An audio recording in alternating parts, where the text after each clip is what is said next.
Hey everybody, Ryan here. I'm coming at you with another installment of my top 50 favorite films.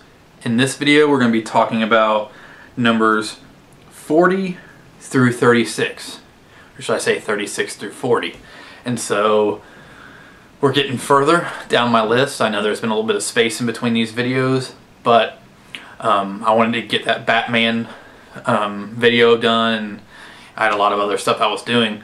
So I'm glad to be back at doing these, and so I'll go ahead and get started with this video. Number 40 is John Ford's The Searchers. I've always loved this film. It was actually one of the first westerns that I really loved, because it was this not just your normal John Wayne movie, which I love all of John Wayne's movies. Sorry if you see a reflection.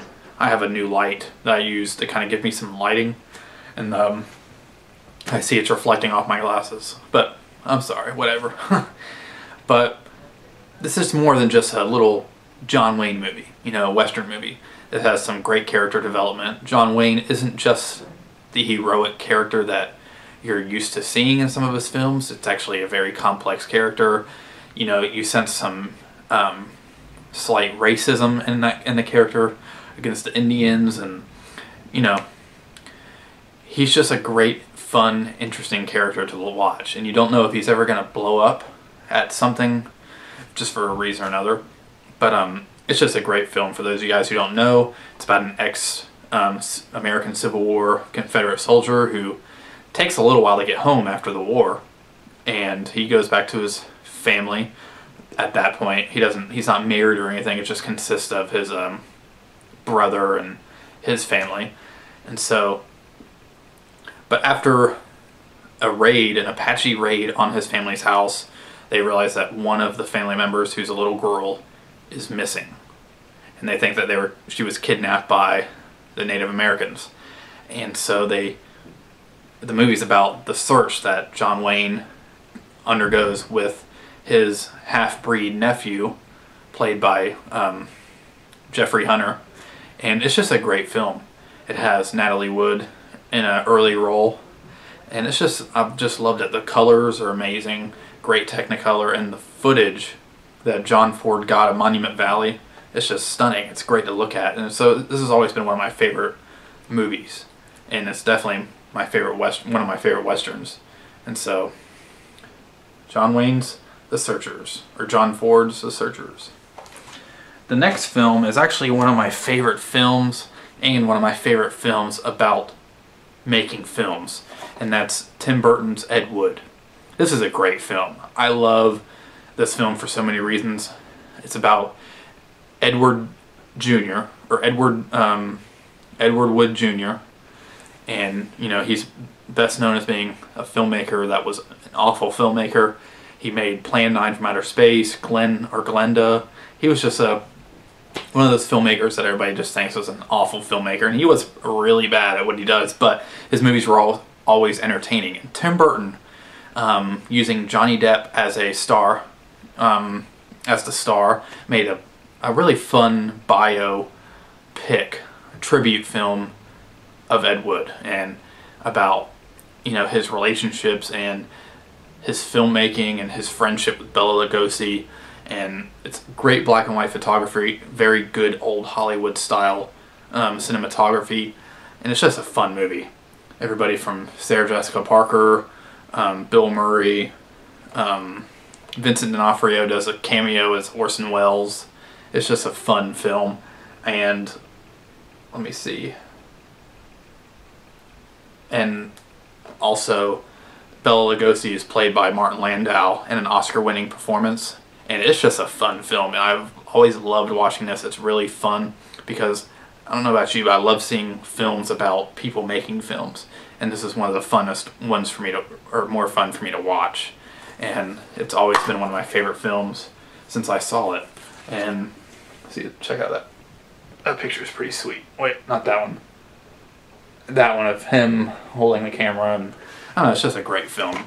And I recommend that you see it. It wasn't a big hit when it came out. It was critically acclaimed, but nobody really went and saw it. I mean, it did not make a lot of money at all. So it's really stood the test of time just by people who love movies being made about film. So definitely check that out.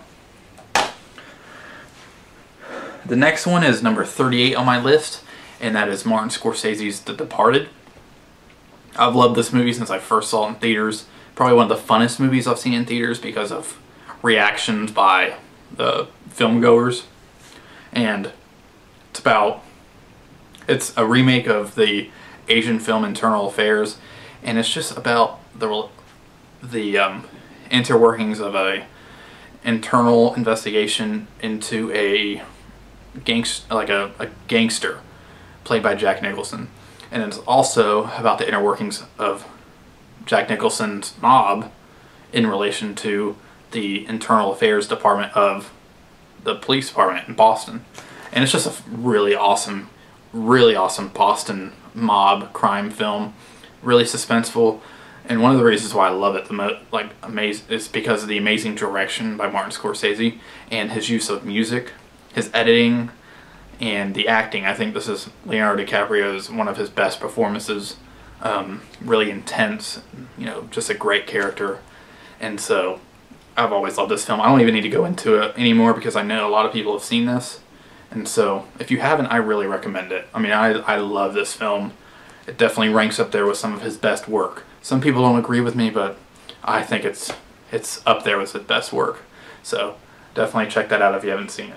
And it also won Best Picture and Best Director and I know it won Best Editing. And I can't remember if it won one more at the Academy Awards in 2006. I think it was Best Picture of 2006, so The Departed. The next one I actually don't have with me because I traded it in because I plan on getting the Blu-ray really soon. And that is Steven Spielberg's Minority Report. Some of you guys might be thinking, oh, he's picking Spielberg movies, everybody picks Spielberg movies, but to be honest with you, I don't think there's any more Spielberg movies on my list other than this one, and I love all of his films, but this one I love the most because of, I don't know, I love film noir type mysteries, and this one is a mystery, but it's set in sci-fi, which is another one of my favorite, brands of film, I guess you could say, and it's just such a great film.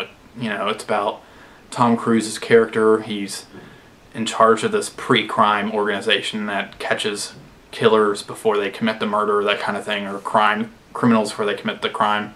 And so he eventually is accused of murder, or going to commit murder, and it's just about his investigation, trying to figure out what the heck is going on. And it's a great film. And I heavily recommend it if you're into sci-fi, if you're into mystery. It's a very good film. And as I told you before, I don't own it right now because I traded in my DVD so I can get the Blu-ray, which I haven't picked up yet, but I will. Alright, the last one on my list for today is number 36, and it is Once Upon a Time in America, Sergio Leone's gangster masterpiece. It's an amazing film starring Robert De Niro, James Woods. And one of the things I love about this film the most is that it chronicles a group of friends through 40 years of their life, from teenagers committing petty theft all the way up 40 years later to where they're these big-time mobsters. And it's such a great film. It's very long. It's 4 hours, pretty much 4 hours long, and that's one of the reasons why I love it the most, because it's epic. It's such an epic film. And it's a mystery too, in a way, because there's a lot of things that happen in the movie that you're not really too sure about why it's happening, and it's just such a great film. It was butchered when it was released by the studios. They cut it down by an hour and a half, and it is now in its full glory on DVD and Blu-ray. And so I definitely recommend you see that. It is such a great film. It ranks up there with The Godfather as being one of the best gangster movies ever. And so I highly recommend you see this. I love this film. Alright guys, that's it for this list today. I hope you stick around for the rest of the series when I get the videos started. So until then, I'll see you guys next time.